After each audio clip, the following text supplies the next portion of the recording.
автор – это лауреат премии литературной, поэтической «Лицей» прошлого 19 года Оксана Васякина.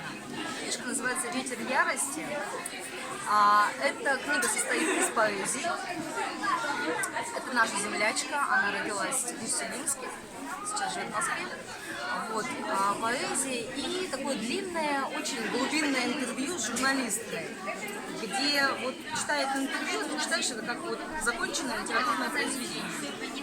Автор очень сильно раскрывается, как раз вот говорит о женской сути. Можно Оксану называть феминисткой, как-то еще, но тем не менее она как раз рассказывает о той женщине, которая живет в ней, и как этой женщине сложно в этом мужском мире. И в сочетании с поэзией ты читаешь интервью, тут же эти стихотворения, стихи, и очень хорошо понимаешь. Я думаю, каждая женщина найдет глубокий отклик в понимании. Но книги это и нет.